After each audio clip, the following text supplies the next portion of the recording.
Just record. Okay. Morning, everyone. Trevor Ramos here, author of How to Get Free Money for College. Continuing the ongoing series on all things related to college admissions, college planning, financial aid, scholarships, anything else we can come up with. We got Robert Powers here. Again, today we're going to talk about writing college essays. So this is not only great for, a rising senior, but also a student at a community college.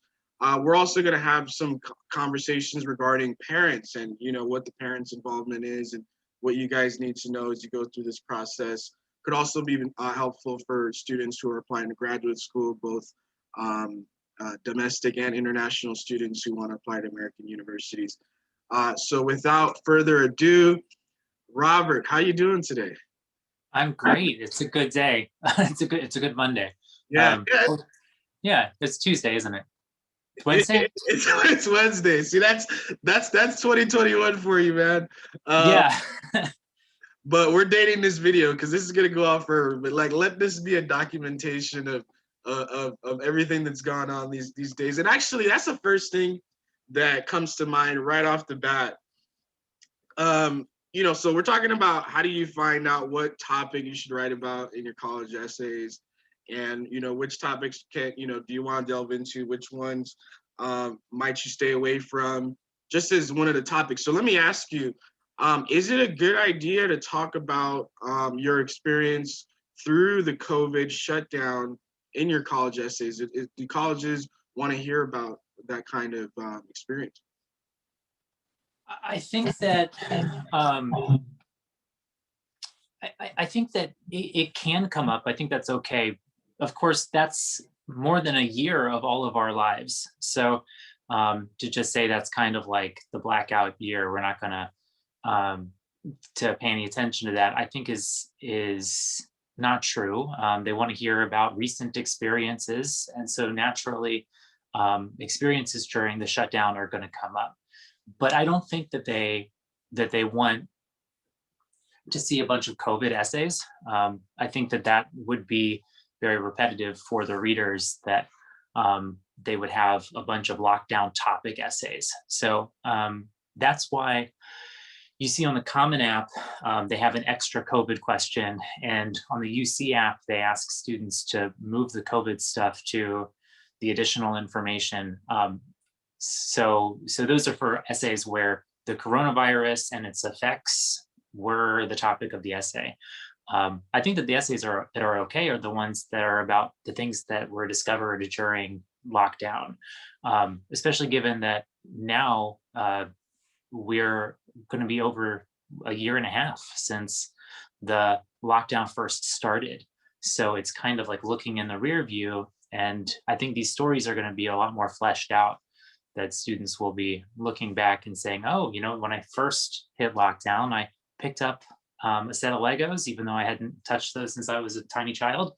Now here's what I'm building. And I think that those are the essays that won't feel repetitive, regardless of the lockdown setting. Yeah. And, even because I'm glad we're having this conversation, because, and just starting out with the typical topics that, there's tons of books that talk about trite essays. And I think it's helpful. I mean, even when I was going through the process, I remember someone showing me a book that said, okay, the athletic, that you made it on the team, these different narratives that, you commonly see. And I found that to be fairly helpful to know that, okay, maybe someone else has come up with this idea before. So how do you, because I know you work with students and you work with families to write really good essays. Like, what's your approach? Like, how do you get them to write something or think of something interesting? Well, I would break up the writing and the brainstorming times. So in terms of thinking up a topic, I want to support them with that, and we would have a time for that. We would have a time at the very beginning, since if I've just met them, we do our best. I use a brainstorming worksheet that's not meant to give them the answers of what they'll write about, but rather it's meant to give them an opportunity to sort of vomit out all of their thoughts so that I can kind of fish through it and try to find what in there could be a good essay. So brainstorming, but we always have to revisit it because after some time, I know the students better, and I say, well, isn't there something else? Or the students know themselves better after having written a couple essays. So brainstorming uh, is an ongoing thing, but definitely when it becomes time for them to write, then they're in a drafting and revision process, Mhm. which is also ongoing. Yeah, and this sounds like something you wouldn't get done in an afternoon. So when is the right time? So say you got college application, you want to apply early decision or early action, and your kids are rising senior. First of all, that's the first thing that anyone watching this, I want you guys to realize is that you really should stop calling your kid a junior at this point, and you should call them a senior, because it's going to get you in a headspace to understand that your college applications are due in a few months. When you think of them as juniors, um, you think that you got a year, but really it's just a couple months. But like, when is the best time to start thinking about college essays and going through this process you're talking about? Which are you thinking about a specific college essay, or are you asking about the timeline in general? um yeah, I mean, you got, for maybe somebody watching, so there's different essays, right? You've got the Common App essay, you've got the UC personal insight questions. The Common App essay is a 650 word essay. The UC insight questions are 350 words. There's 8 of them. You got to choose 4, 350 words you do. And then each school has supplemental essays. Some have none, some have up to 4. And they're usually maybe about 350 words each, usually. Some less, some more. Um, so, if you want to apply, say you want to apply to 3 Ivy Leagues, UCs, and a couple private liberal arts schools, you're looking at a couple essays that you're gonna have to write, right? So that's my question: is like, when is the time to start brainstorming and thinking about that stuff? Yeah. So junior year, maybe middle of junior year, somewhere around January is a good time to start dipping your toes into it. In in there are kind of two competing things with the timeline. One is that it's really good to start early because there's so much work and it will compound. And I'd say if you haven't started anything by June, at that point you're looking at um, a catch up experience. So you have already started facing the compounding. You just don't realize it yet. Hmm. Um, You mean, yeah, the in between the junior and senior year.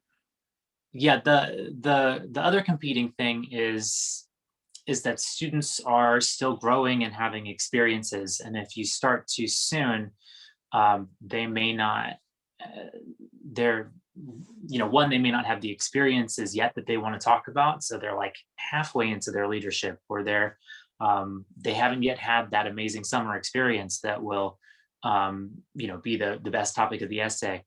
uh, at the same time, it's fine to start over. It's not like their first attempt was wasted. The other thing is about the brain development of children, that students will um, be having growing brains until whatever it is, 24. And they are different people month to month in junior year of high school.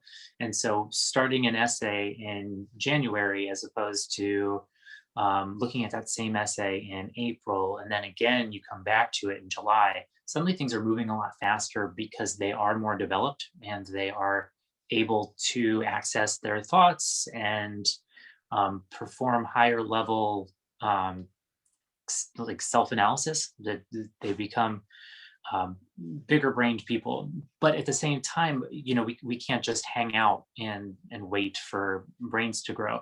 So that's kind of one of those silent things that we don't really talk about much, but it's obvious for a counselor working with students that they're better writers the longer it goes on. And it is a little bit that they've been working and growing their skills, but also they're different people. I don't ever want to start late. So I'm one of the counselors who wants to have them brainstorming and writing in January, February of junior year. Uh, it's it's good. It's a good start. It is good work, and then that gives them what they need to be running at it in the summer, which the summer should be running at your college essays, especially the UCs. I'm sure that we'll talk about like the differences between the UCs and the personal statement essays in our conversation, but the UCs are the best to start with because they're more straightforward and they don't require as much. They don't require as much of a task as the personal statement does. So I love having them start with the UCs. They write those essays first. I'd love for them to be done by June, maybe July, and then they can do personal statement in July, maybe be done by August. I mean, that's sort of like, I mean, even earlier would be even better. What the deadline you're trying to hit is whenever the supplementals are released. So there is no way to start your Ivy League essays in junior year. They haven't been released yet. So the supplemental prompts are released somewhere around August before the senior year, with a varying timeline on that. But you want to have the personal statement and UC essays done when those supplementals are released so that you can take the next torch and start running with that. And usually students, if they can get done by November, that's perfect. So they're working really on a pretty strict timeline to not be pushing things until December of their senior year, and especially not winter break.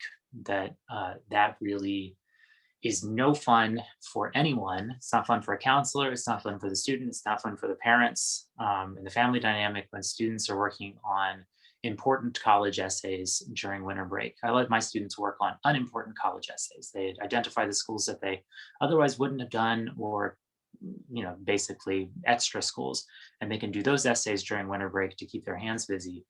But students want to be done around December 1st, if they can, and then they can look at their friends suffering and just say, I'm really glad that I have my timeline. Yeah, and just to bring up, so that if you're trying to get an academic scholarship, a merit scholarship, some of those schools would prefer that you submit your application by the early action deadline, which means that some of them want you to, if you're going to get a scholarship, you got to apply by December 1st, which means you got to have all your essays done by that day. Yeah, that's and that just, what that made me think of. I definitely missed more days in school senior year than any other year, because I would just not go to school so I could finish an essay on time, and I wouldn't recommend that for anybody. But it does happen, and you don't. The easiest way to avoid that is to try to make some progress over the summer, if you can. And yes, there's going to be questions you can't answer. But yeah, we got so much else to talk about too. So let me ask you this. Go ahead. Trevor, I'm curious. How did you end up balancing the work in senior year with your college essay workload, or how would you recommend students? What have you learned about that balancing? I didn't, man. I mean, I would go get those. I definitely. That's when I started drinking caffeine. Senior year. So, and I think once a week I was up till 2 a.m. And it was just catch up. And then, some teachers, I was able to just tell them hey, I'm dealing with applications, and they were able to be a little understanding if I didn't make it, or if I was not up to speed on homework and things like that. But that's the luck of the draw, whether or not you're going to get someone to take that as an excuse. So what would you recommend to students to balance the senior year workload with their college essays? If you're taking senior year seriously, which means that you're taking all the classes that fit in your schedule. You're not taking a period off, anything like that. The easiest way is to Like if you have, let's say you've got three AP classes, and then you've got all these applications you got to do, you have to figure out how much work you have to do, and it all has to be laid out. And you might even have summer reading for AP English and some stuff like that. So the easiest thing is to have it all laid out, what you have to do, and then you can kind of strategize, and then just make sure everyone on your team is on board. Because you'll have exam. That's the worst. It's like you'll have an exam that week, and also a a application that's due at the end of the week. And those are the weeks where if you didn't know that those two things were going to come together, that's when you do have to be ahead. So one of the things I tell people, and this is workshop about college essays, but like time management and all that kind of stuff, is like you should know when all your exams are. Like if there's an exam every 2 weeks in AP Chem, that should be on the calendar somewhere so that to expect that, and then that kind of helps you look at your workload. Yeah, I think time management is huge. Some of the students haven't figured it out by senior year, and so it's almost like they can't catch on the time management curve Yeah, fast enough for it to be helpful. Um, yeah. something that Expect it to collide. Like maybe the first August and September it might be pretty chill, but by November you've got like some kind of midterm. You should expect that, and that way we're working to make sure that during that month you're not overwhelmed and you're not worried more about college essays than your I, exams. I like I like that word collide because that is what happens. It's like a sudden collision. Something that I notice with my students is that I think I rarely, maybe this is just my students, but I rarely run into students who end up failing. Sorry, I never have run into a student who failed their courses because of college essays. But pretty often, I'll run into students who are doing very well in school, or they're maintaining whatever they had in school, and their college essays suffer because they couldn't fit the college essays in. And what I think it is it's a mindset thing that students have been so drilled that tests are the most important thing that they've got going on. Parents, very reasonably say to students for much of their life, your job is school. My job is engineer. Your job is school. You do your job, everything will be okay. And so students have mental priorities that are chiseled into stone, and the number one thing is always schoolwork. And so applying to college, which is, we know that that's the longer term goal than just finishing their test, is obviously more important than just that one test. And tests are kind of silly anyways. If you kind of zoom out a little bit on a person's life, how much does this test matter? But to get a student out of that mindset is almost impossible. So I use the words with the students: college essays are more important than your schoolwork. And then they look at me like I hit them with a bag of sand. And then I say, yes, college essays are more important than your schoolwork. I mean, I think in an ideal world that they could consider the college essays just like another class. But I don't have any grades for them. So I don't really know how to do that. Those grades for the students are such motivators. And again, it's a sort of a sad thing to say it, but I don't have any grades for my students about their college essays. They just sort of figure out how it goes months later. So that's kind of one of my biggest tricks is to say to the student in the eyes, to their face, a few times, I'm so glad to hear that you got an A on your physics exam. I noticed you didn't do anything on college essays. So where are your priorities at? And they're kind of like, "What? Why aren't you clapping? I got an A on my exam." It's really important that they don't get behind on their college essays, because then they won't submit good college essays, and there won't have been a grade for it. But their timeline was all messed up because their priorities were a little off. I always try to get on that from the very beginning. College essays, most important thing you've got going on.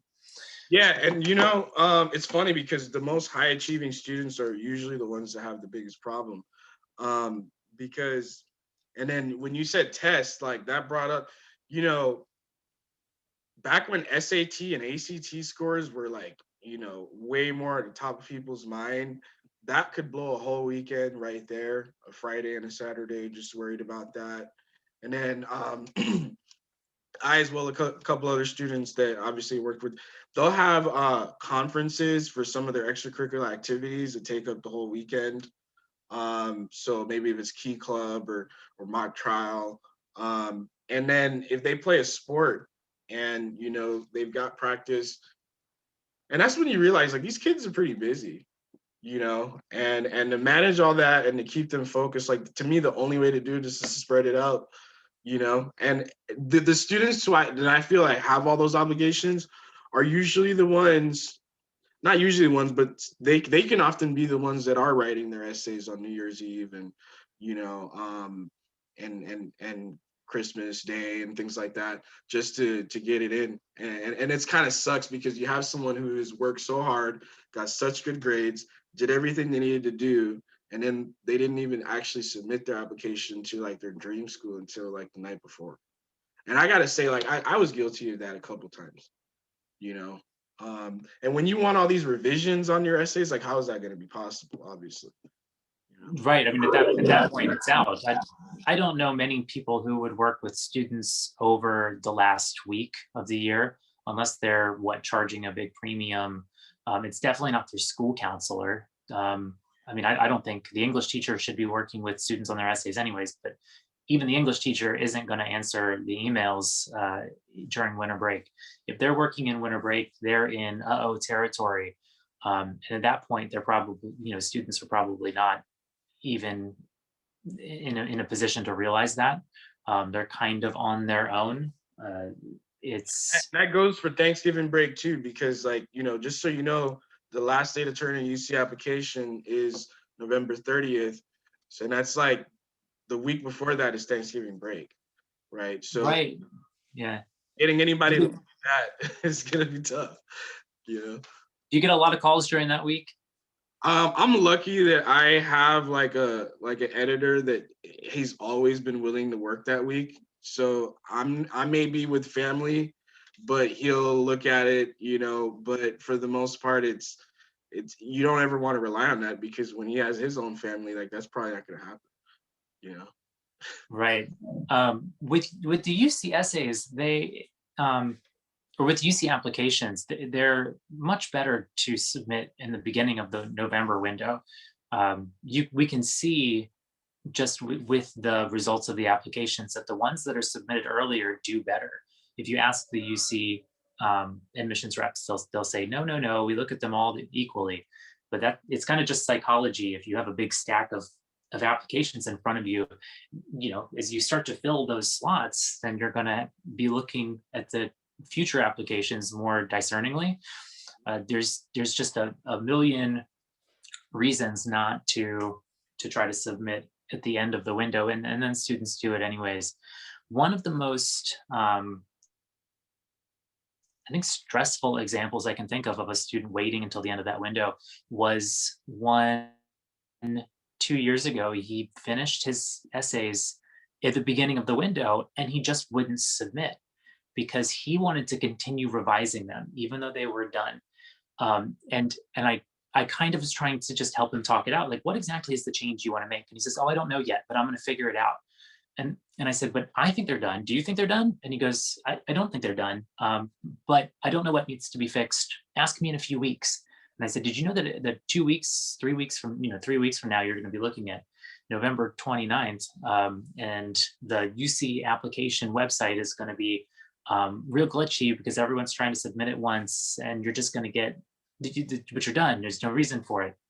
But what he wanted to do is he wanted to pick at the essays that he just didn't feel comfortable being done. That he wanted to work and work, and I think that there was a pressure on him to be perfect. And what is a perfect student? They do. They just keep working. They don't stop working. And I think that he was fighting like the voice of laziness, and like what does a lazy student do? They just quit. But he But was he flip was side, like the flip side is, have you ever had a student who thought that the essay was done and it wasn't? Yeah. um I think that the ones who talk to me, and I before I work with a student, I'm always having a pretty long conversation with them about things. They know that I'm not the kind of person who's going to let them, you know, submit work that's not their best, or not do revisions. So I think that those students are out there, the ones who are like, here's my first draft, it's perfect and I'm done. I don't know if they usually work with me. There is just a writer's thing where writers in general will write a first draft, except for professional writers who know better.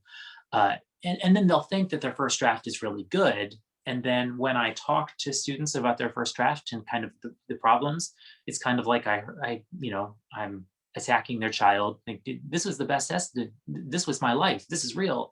And that's just kind of part of working with writers, that you help them kind of realize that what they think is perfect coming out the first time is going to be better with revision. Nothing is good in the first draft. It has to go through many revisions. I tend to work with students who, if they don't like it, they do appreciate the honest feedback and the revision. And I tend to give them the feedback in a way that uh, that it makes sense and they can understand that it's not like, it's not totally like a subjective thing. Is this done? I mean, it's the first draft. It's not done, and they're on the same page as me about that. Why have you had students who have finished the first draft and said, leave me alone? No, not the first draft, but they just needed a lot of development as writers, and what they think is, something really well said and solid, well explained thoughts is not quite there. But because they know that they have so many applications to get to, they want to be over and done with this application so they can move on to the next. But it's not there. So I've had to say, like, I'm not gonna let you turn this in because we still need to work on it. It's okay. We'll get to the other ones. And if you're frustrated right now, let's take a week off. I'll talk to you next week. You know, but yeah, I mean, it's definitely happened a few times where, and I mean, there's stuff that's been all the way to version, probably for me, like maybe version 14. And once you're at version like 7 or 8 with someone, it's tough. They want it to be over. Right. I totally get that. Sometimes when my students are doing that, like, aren't we done? Aren't we done? Aren't we done? Sometimes what they're really saying is, I don't really care about this school. Maybe my parents care about the school, or maybe I've said I cared about the school. I don't actually care about the school that much. And then that's why they're asking about Cornell, or whatever the one is that you said, "Well, let's work on that last." That's just we don't need to be doing a Y college essay right now. We're still at the beginning.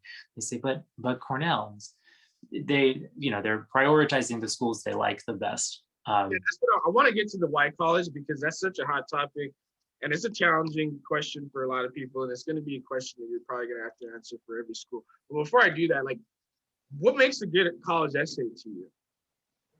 What makes a good college essay? Is it a personal essay, or is it more of like a Common App, so now we're switching from personal insight questions. Those are the PIQs, UCs.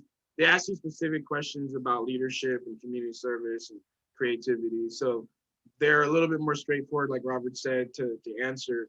But then you got the Common App, which, you you can pretty much write a Common App essay about any topic. They allow you to write about any topic. So there are prompts that can guide you, but because you're not limited now, you're kind of almost relying on your own creativity to figure out what you're going to write about. So, but what are the essays that you read to be like, man, or what are the good elements of a good essay, or what do you think for Common App? In the Common App essay, we want to finish the essay feeling like we know the student, we as readers, that they would have finished the task and we would say, oh, like, this is even if we don't say this is an interesting person, we say, oh, this is a hardworking person. This is a patient person. This is a person who's thoughtful. This is a community-minded person. we'll finish the essay and we'll say, oh, this is a funny person. I mean, we'll feel like we know the student, and then we can say, okay, does this student who we know now, do they fit into our community and the social environment and the academic environment? Do their values align with ours? Can we see them thriving here? And and maybe it's even a little bit more complicated than that, because they're trying to kind of create a class. So if they already have a bunch of community minded students that they read earlier, maybe they're starting to say, okay, well, maybe we don't want to have sort of a lopsided class. Maybe we want to fill a class with a different kind of personality, different kind of student, even though we like this one. Uh, and that's the big goal, is kind of zooming out on the Common App essay, is to really communicate, here's me.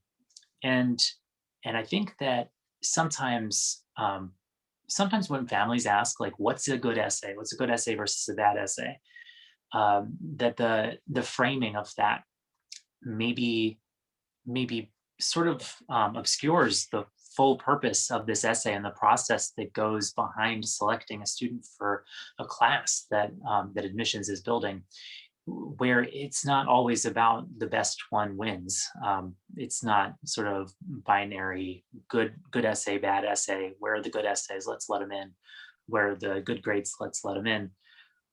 They're trying, especially the smaller the school gets. The smaller the school gets, the more deliberate and intentional they'll be about creating a student body that will still be the school. I mean, if they just take the best students, they may not be the same school anymore. They could be, in 4 years, become a totally different campus environment, just taking the best people. They've got to take the right people for the school, build a class.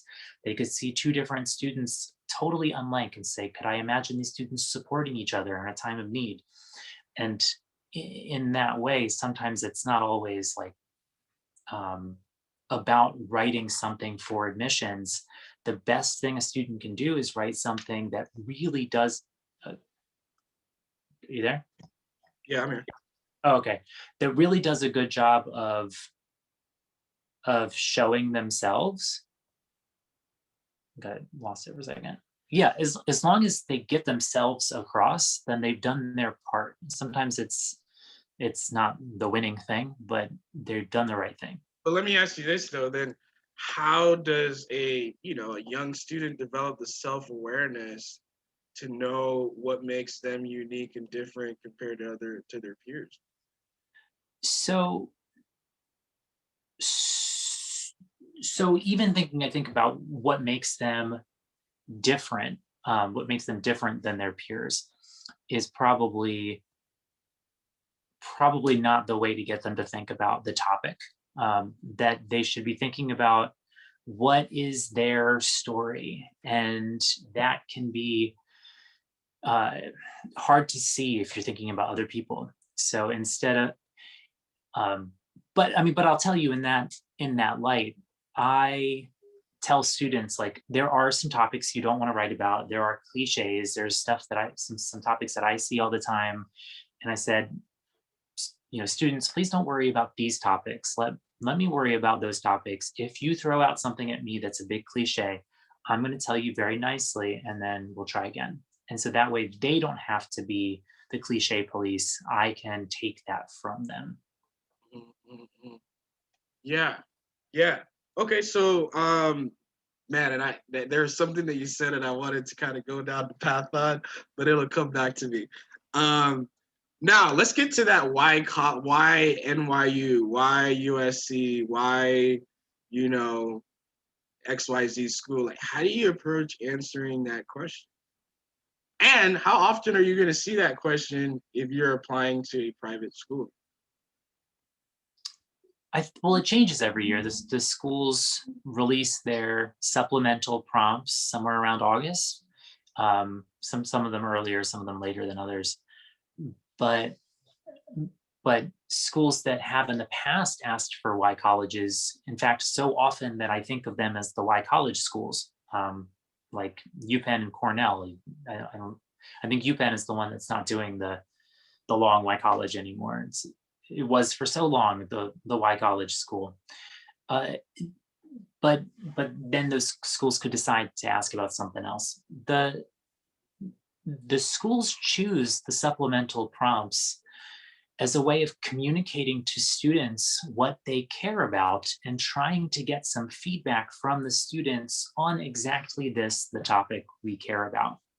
So, I mean, I think there's sort of a cynical view that maybe some of these colleges are just trying to weed out students who don't care enough about the school to write an essay. I don't think that that's true. I think that the ones that ask, like Johns Hopkins for a couple of years has asked about collaboration, and they must want to see collaborative students on campus. That reflects one of their values, even more than what their stated value is. I mean, you go to Johns Hopkins and they're going to say, we're a research university, we care about research. And they must be tired of getting research essays because they've asked students about a time when they collaborated with others. That must get to the heart of what they want. So you can learn a little bit about schools by what they ask. Students can also figure out if it's not a place for them. So some schools started releasing social justice essays. I think it was Lehigh that had like a really well-worded social justice essay that wanted students to write. And if I have students that are tripping over that essay and I have to teach them from the bottom up what social justice is, and it's, they might still submit that application, but they've learned something that they're not maybe the perfect fit for this school. With the Y college, the thing that they're trying to get, they want information about, if not how the student fits into the school, then how the student believes that they fit into the school. So the first thing, not the number one, but the first thing that students can do on Y college essays is to know and resist the tempting answers to the question that are shallow and don't give the school the information that they want about how well the student would fit. So for NYU and their Y college essay, if you write about how it's prestigious, or how your friends are there, I mean, these could be real answers, or how, it's got a great reputation, their department has a great reputation. You work hard and you want to be where students are working hard. Honestly, at NYU, I think that New York City is a true answer. I'm here for the city, but I don't think it's a good answer because I think that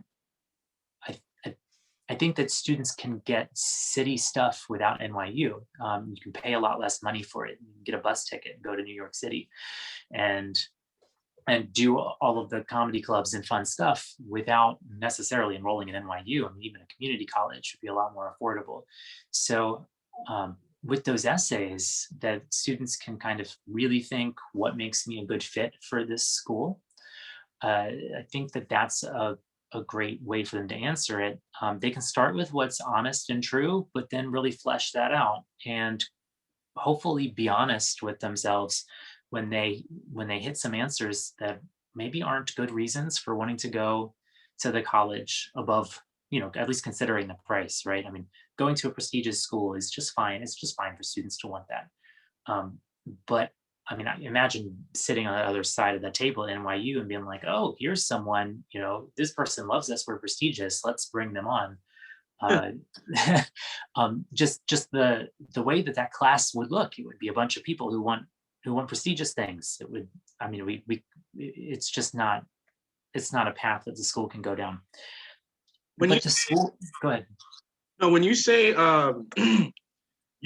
why does this person think that they're a fit for the school? Do you mean like a cultural fit, or do you mean that it fits their academic goals, for the resources the school offers, kind of thing? Well, I think that the prompt will tell you. So some of the schools with their prompts are really direct. So they'll say academically, or they'll fit the Y major in there and they say, what's your major and how will you achieve those goals here? So that's an academic sort of question, like they ask it. I think that's USC that sort of asks it that way. And other schools really want to know the social fit. Like they can look at your transcript and tell if you'd be an academic fit, but if students could say why they'd be happy there, what they would, those essays often come out looking like, what would you add to our community? That they're trying to, they found kind of a roundabout way of saying, what do you have that fits here? Mhm. And those essays, because we're talking about teenagers, those essays are so hard for the kids to get their heads around. And so it's hard for them not to try to write what they think the school wants to hear. But yeah. Yeah, and then So like how does like what do you think is the best way for a student to get an understanding of what the environment is at a school, both in you know COVID times and outside of COVID times? well, the Y college is a college research test. I mean, sort of, kind of. So hopefully they're not doing any of this at the last minute when they see the essay going on. I mean, they're all doing it, aren't they? Yeah, but you could imagine a scenario, and I've had this before with some of the students that just really take their college search seriously, which I think is it's just so wonderful. But I've had students look at the Y College before and they'll say, "Oh, well, they've got this going on. That thing I'm so excited about. If I can get into this dormitory and be with this kind of people, this dormitory is the one where everybody's kind of acting this way, because they actually did their college research. It's a pretty cool thing. Um, I think that doing the college search really effectively and thoroughly so that the student has a list of schools that they've already researched is the way to not be trying to do it at the last minute and fulfill a template. I'm sure you've seen templates where it's kind of like, this is the best we can do at this date. I don't have anything against templates. It's just clearly we haven't succeeded in what we meant to do. Yeah, you know what the template is? The template is here's the professor I want to study under. Here are the extracurricular activities from and the clubs that I think I want to participate in. Here's, I've looked at the research and volunteer opportunities and I want to participate in this. And I mean, it's okay, but there's no overarching understanding from the student that says, you know, that they understand the culture of the school. Yeah, and I don't think that essay is you know, it, is a deal breaker. I think that these essays, the supplemental essays, may not be as important as students sometimes think they are when they're writing them. Um, but I don't think that it's one of the winning essays. You can imagine being on the admissions team and reading so many from every single student, there's essays about the same topic. Here are the professors I like, here are the clubs I like. This place is just the best place for me. And you can imagine just your eyes kind of glazing over. I'm sure it's why some of the schools may give up on a Y college essay because none of the students are able to to convey it correctly. But then when those essays do kind of pop out with, well, here's really the reason.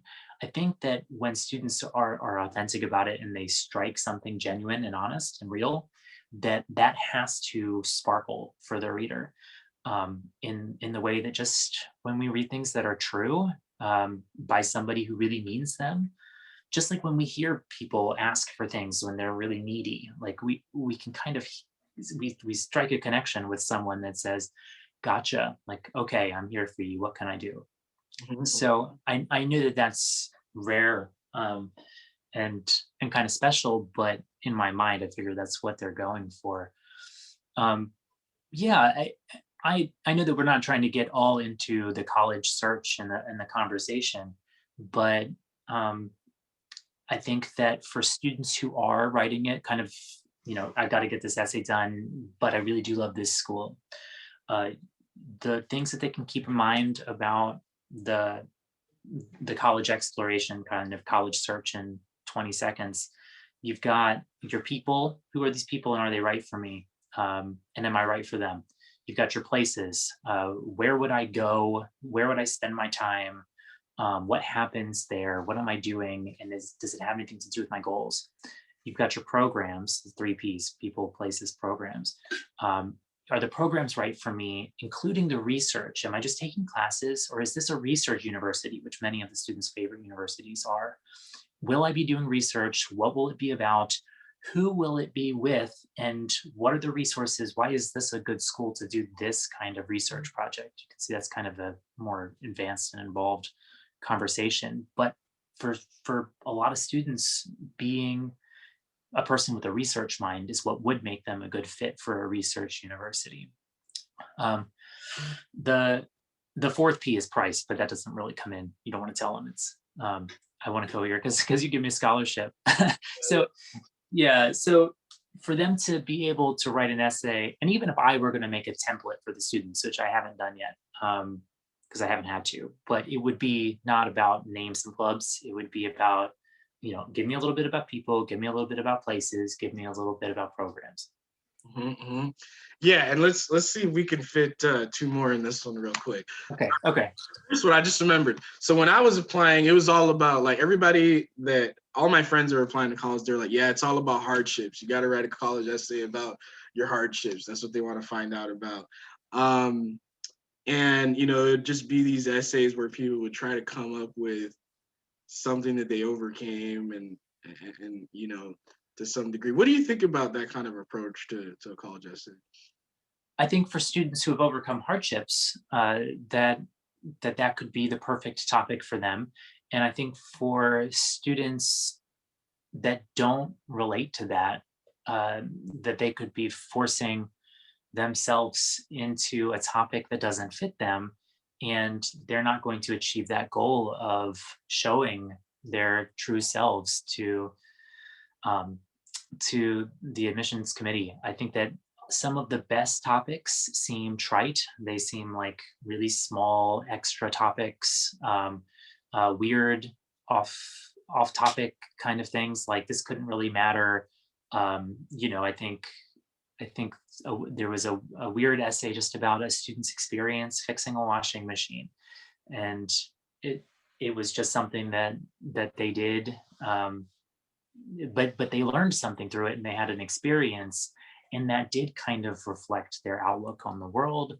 But it was almost like that student must have really been in a really kind of centered place to have discovered that essay topic, when there are so many voices saying write about hardship, or write about a time when when you built something huge, or write about a time when think about your character values, and make sure that you're honest or trustworthy, or hardworking. I think that maybe it's the difference between an outside in or an inside out brainstorming approach. And um, I think that an inside out kind of approach may be better, where we don't think about like a topic that does blank, but instead like, here are my stories. Which one of these would do s- would do justice to the kind of person I am, which is a multifaceted, awesome person that's got so many things going on and so many reasons to accept them. Which one, maybe all of those topics don't do justice. Well, let's keep going. Yeah, so then the next one would be, for a parent, let's say a parent, obviously they know that the student has to, apply to these schools, but they want to be helpful. They want to do whatever they can to make the process smoother and easier. There are some parents that want to try to write the essays for the student, um, or there'll be parents that want to read all the essays, or maybe want to be involved in the brainstorming. What's the best way for a parent to approach this process with the student? Parents should keep their instincts in check that say to help too much with the essays. It's pretty much all the time. Pretty much all the time, they do damage to the essays. They put a lot of confusing and conflicting thoughts into the students' heads, and they're the wrong people to be doing it in the first place, because students either listen to the parents fully, or they rebel against the parents and they think this isn't right. It's just, they're just too close to it. So, and also they're biased. They've got every bias in the book. They are not just emotionally invested in this, they are financially invested in it. And socially invested, because I think that we know that the social role that college acceptances play in many communities, where families talk about their acceptances. So whether parents mean for that to come into play when they're looking at the essays or not, it does. And students are thinking about it, and these are bad collaborators, poor bedfellows. So I'd say if parents are concerned about students doing well in the essays, then they should be thinking about the ways that they can support, the good ways for parents to support. One of those is with resources. Parents can give students the things that they need, including time and space. Where, what is your place and what is your moment? How can I put you in that place and that moment to do a good job on your drafting? They can be sounding boards, so they can help with brainstorming, not by giving too many ideas, but rather just by listening. Students can have amazing conversations with parents if parents will turn their voices off, and which is what I really mean, and maybe even repeat back to the student what the student says. So the student will say, I just can't write this essay about an academic, about a personal hardship, because I've never had a hardship in my life, and I don't know anybody who does. And parents can say, I just, I just heard you say that you've never had trouble with anything. I feel like I could maybe remember you having trouble at some time. Are you sure? And students will go, oh. And then they'll think about it, which is really what they need to be doing. They need to be diving deeper with their thoughts. And so just by being good listeners, parents can help so much. Um, and then, of course, parents can help students if the students need support by giving them a person who is an expert and is a professional working with children that could help the kids write awesome essays. So it may be time to look for an essay expert or a college counselor, if they haven't already. Of course, if the kid does have a college counselor, then the college counselor shouldn't be collaborating with parent. That's a really kind of not a good sign, is if you see a college counselor collaborating with parents on essays. Um, I think that I've had one parent once who really wanted to talk with me too much about essays, and I think it was early in my career, but I wish I had drawn a boundary and just said, these conversations are not helpful. They never got to the point where they were damaging the student, because she was just directing them at me. But I think that if parents were trying to say the student should be writing about this, I don't like this essay, the you know that's why they hired a professional. They get to just turn it over. That just this stressful thing that follows families around all the time, the applications and the essays, they can just turn it over to the college counselor, the essay specialist. Can be maybe even an awesome freeing thing for those families. Yeah, and and obviously it depends on the parent and the dynamic, you know, but it's just that, when the student, say if that parent really wants that kid to get into an Ivy League, they're going to communicate that pressure of like, this essay needs to be perfect to the student, and it just makes it a pretty difficult process. But there's two situations where I could say the parent getting involved can be useful in a lot of cases, and one of them is to know the overarching timeline of when stuff is supposed to be done, and if it's not, to be like, look, you're going to stay home this weekend because you haven't finished your essay that's due at the end of this month.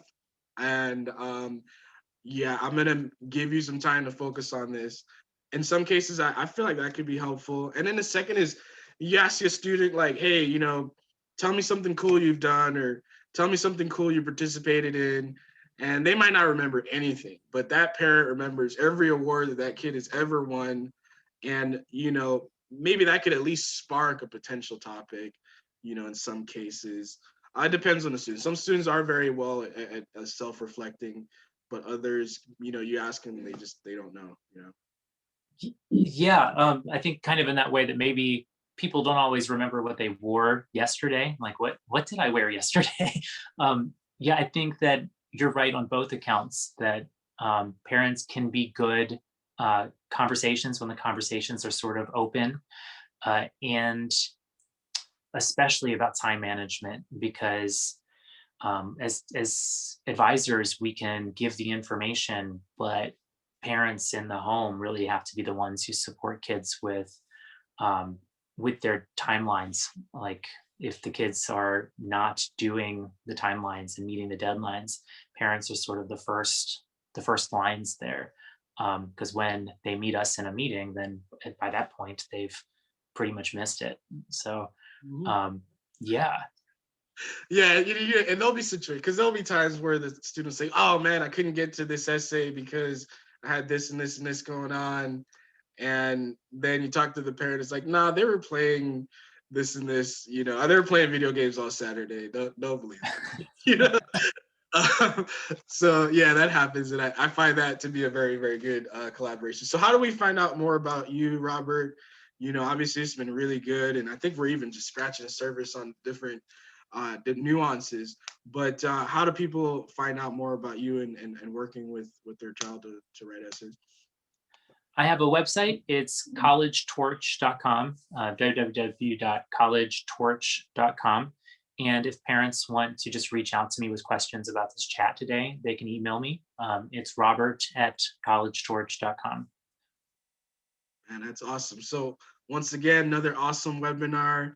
Yeah, let's just keep it going. I think this conversation just begs another webinar just about college exploration and all that, because how are you going to write some of these essays without, knowing what school you're really applying to?